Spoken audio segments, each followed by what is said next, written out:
www.dj Amit Sonu Mixing Center तो बुरे हम भी नहीं, महलों में तुम हो तो सड़कों पे हम भी नहीं।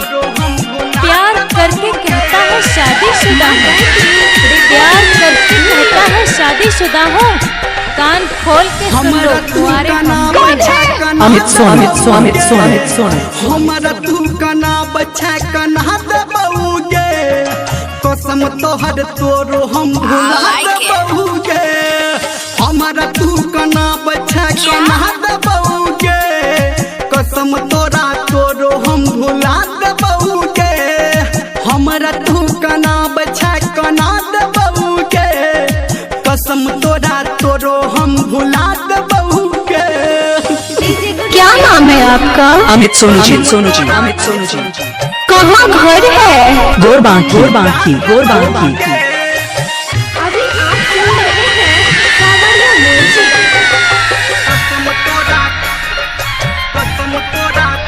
कौन है? Amit Sonu हमारा कदम तू मारा चटाना, बुझ के भोला भाला गे, बुझ के भोला भाला गे, बुझ के भोला भाला गे। तोरा खुशी हर वक्त मिलई छौ, कोके मुँह हमर काला गे। www.dj Amit Sonu Mixing Center कहाँ घर है? गोरबांकी जगल तोरा सपना के हम अब सुला देबोगे, जगल तोरा सपना के हम अब सुला देबोगे। कसम तोहर तोरो जान हम भुला देबोगे। हमरा तू कना बच्चा कना देबोगे, हमरा तू कना बच्चा कना देबोगे। कसम तोहर तोरो हम भुला देबोगे, कसम तोहर तोरो हम भुला देबोगे। DJ good Madhubani. यात्रीगण कृपया ध्यान दें, DJ Amit Sonu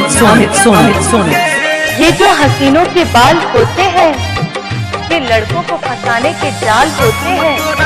न जाने कितनों का खून किया है इन्होंने, तभी तो इनके होंठ लाल होते हैं।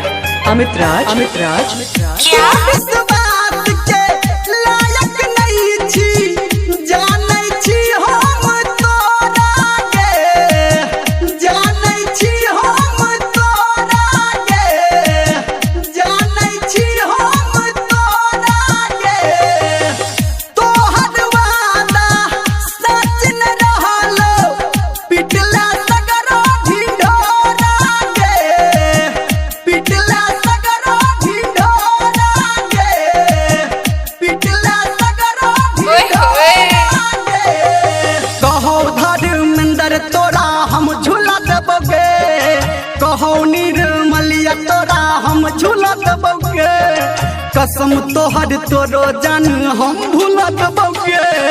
हमरा तू कना बच्चा कना देबोगे, हमरा तू कना बच्चा कना देबोगे। कसम तोहर तोरो हम भुला देबोगे। क्या नाम है आपका? Amit Sonu जी हम भुला देबोगे। कहाँ घर है? गोरबांकी www.dj Amit Sonu Mixing Center जोगे बेवफा।